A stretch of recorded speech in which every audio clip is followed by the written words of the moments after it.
Hace 2500 años, un ejército de 50.000 soldados se dirigían hacia el desierto occidental de Egipto. Su misión, acabar con un oráculo rebelde en el lejano oasis de Siwa.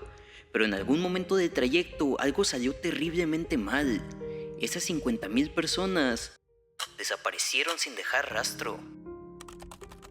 Muchas teorías se han manejado hasta la fecha. La más común es simplemente que fueron tragados por una tormenta de arena de escalas gigantescas, y aunque es una teoría verdaderamente plausible, desde el auge de la arqueología científica en el siglo XIX hubo una búsqueda masiva del ejército sepultado, y a pesar de todos los esfuerzos, no hubo un solo rastro de ninguno de los 50.000 soldados. Para que te des una idea, así se ven 50.000 personas. A esto súmale que eran soldados que cargaban con equipamiento de combate, comida, suministros, etc. Esto nos deja la pregunta de ¿cómo pueden desaparecer sin dejar rastro esa cantidad de personas?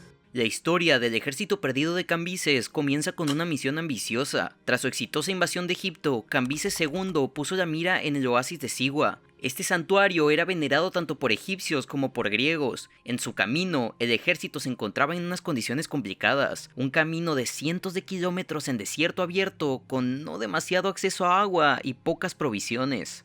En 1930, en una de las exploraciones arqueológicas, el conde Laszlo Almasi encontró artefactos que se creían vinculados al ejército perdido. Sin embargo, muchos lo desestimaron y causó mucho escepticismo debido a que los artefactos no eran 100% persas, dejando que su descubrimiento no ayudara demasiado.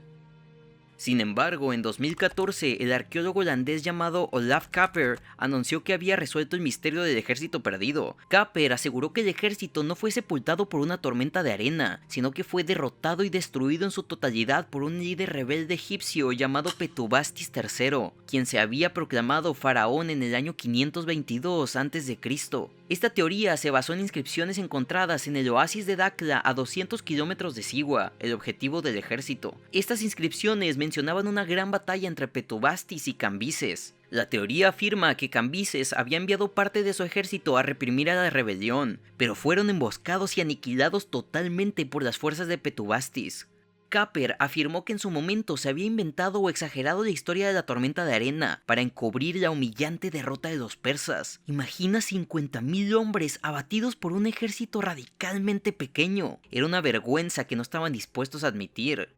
El gobierno encubriendo cosas. Parece que la historia no se repite, pero rima. En definitiva, es probable que la dichosa tormenta de arena fuera real, y que en serio ocasionara la muerte de muchos de los soldados de Cambises, o que mínimo los debilitara a tal punto para dejarlos susceptibles contra el ejército que los emboscaría. Aunque esta no es la historia completa. Un líder incapaz de aceptar sus errores, una misteriosa tormenta que ayudaría a ocultar el misterio, y un gigantesco desierto que daría el golpe final para terminar de sepultar todas las pruebas de aquella vergonzosa derrota.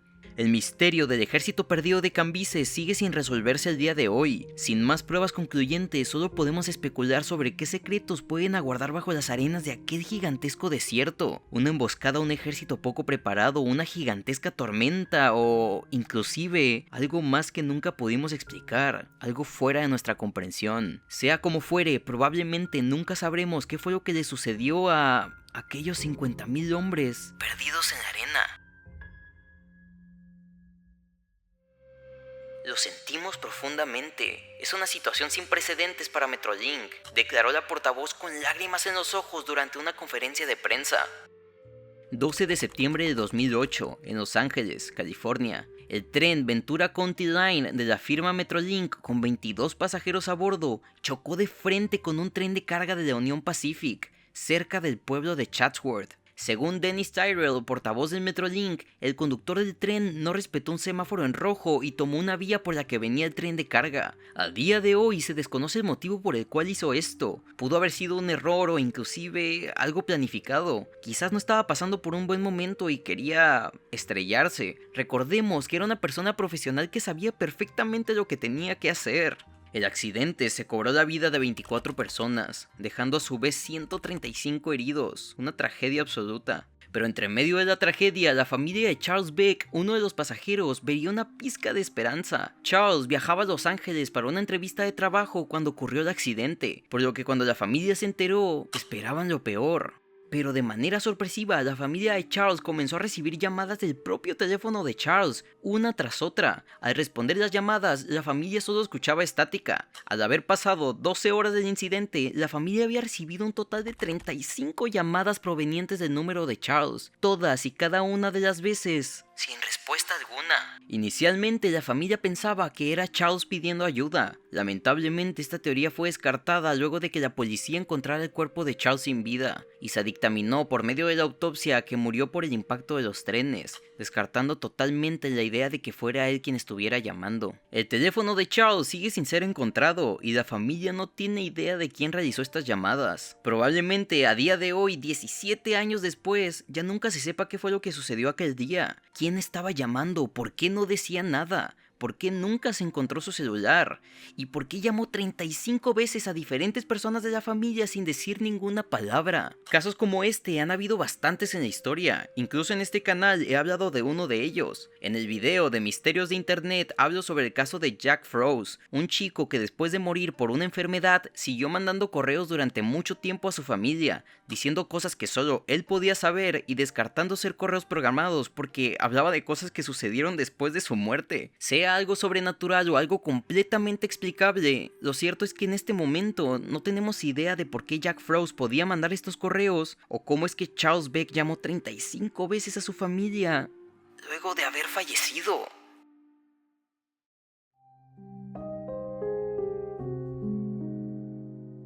Teresita Basa nació en Filipinas en 1929 y trabajaba de terapeuta especializada en enfermedades respiratorias en el Hospital Edgewater, en Chicago, Illinois. Alan Showery era un joven que había ingresado al apartamento de Teresita Basa un 21 de febrero de 1977. El hombre entró a su apartamento para instalar un equipo de televisión. Horas después, los bomberos entrarían a su departamento por una alarma de incendios. Al entrar y extinguir las llamas, Teresita Basa fue encontrada muerta en el suelo, sin ropa y con un cuchillo incrustado en el pecho. El dato de que Alan Showery había estado ahí poco tiempo antes era desconocido por la policía. La justicia hizo una gran investigación, misma que no surgió ningún efecto. Los investigadores se encontraban en un callejón sin salida. Fue en esta situación que sucedió algo totalmente inesperado. El detective responsable del caso fue contactado por un hombre llamado José Chua, que afirmaba que su esposa Remy Chua, misma que fue compañera de trabajo en el hospital con Teresita Basa,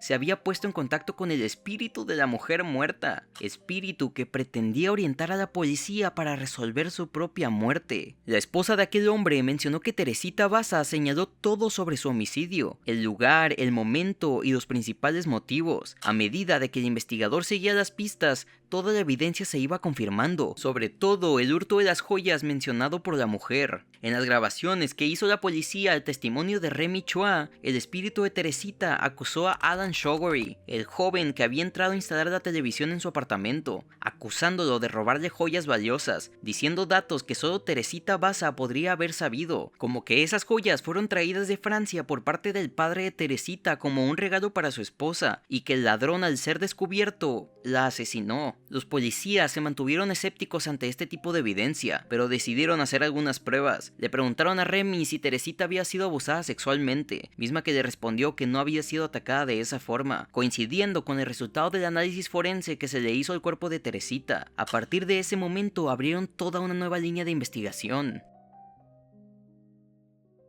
Al allanar el departamento de Alan Showery, inmediatamente la policía dio con las joyas mencionadas, y por si fuera poco, encontraron el collar de joyas que Teresita había descrito con precisión. En febrero de 1979, Alan Showery fue condenado a apenas 14 años de prisión, a pesar del brutal asesinato de Teresita Basa. Lamentablemente, Alan solo cumplió 5 años de condena, ya que la defensa argumentó que los relatos de posesiones no deberían ser válidos en ningún juicio, cosa de la que estoy de acuerdo, aunque en este caso es extraño que lo dejaran salir tan pronto, considerando que descubrieron que sí había sido él, por el tema de las joyas. Este es uno de los casos más curiosos y extraños en la historia de la criminalística. El título de La mujer que resolvió su propio asesinato es perfecto para videos o libros, pero todo esto me deja con una pregunta. ¿Y si el espíritu de Teresita no tuvo nada que ver con esto? Rememoremos un poco en la historia. Recordemos que Remy Chua trabajaba con Teresita en el mismo hospital, por lo que sabemos perfectamente que la conocía. Pareciera que el tema de las joyas solo lo podría haber sabido Teresita, ya que claramente Alan Shogory no sabía de ese tipo de detalles sobre quién le había dado las joyas o de dónde provenían. Él era alguien completamente desconocido de Teresita Basa, pero hay alguien que no desconocía a Teresita, alguien que podría haber sabido los detalles de las joyas ya que era amiga de la víctima, alguien que al darse cuenta de lo que había hecho, decidió inventarse la historia de que se le había aparecido el espíritu de su compañera de trabajo, inventándose toda una historia de que aquel hombre que solo fue a instalarle la televisión le había querido robar y al ser descubierto, la mató. Quizás todo esto fue un plan orquestado por una sola persona, Remy Chua. Desconozco los motivos que la podrían haber llevado a asesinar a su excompañera, quizás una venganza por un romance perdido o cualquier otra pelea personal. Ahora viene la pregunta, entonces, ¿por qué las joyas aparecieron en la casa de Alan Shogory? Esto podría tener varias explicaciones. La primera es que Alan Shogory fuera el medio por el cual Remy Chua planearía el asesinato de Teresita, prometiéndole que se podría quedar con todas las joyas después de hacerlo, traicionándolo después con la historia del espíritu. Finalmente, al igual que con los otros dos casos en este video, nunca sabremos qué le pasó en realidad a Teresita Basa, asesinada por un ladrón que la conocía o por una compañera rencorosa. Cualesquiera que fuera el caso, finalmente Alan solo pagó 5 años en prisión. 5 años por un asesinato brutal a sangre fría. Sin importar si fue Alan o si fue Remy, Teresita murió sin nunca recibir justicia verdadera. Quizás ahora entiendo el por qué el espíritu de Teresita Basa estaba tan desesperado en atrapar al culpable.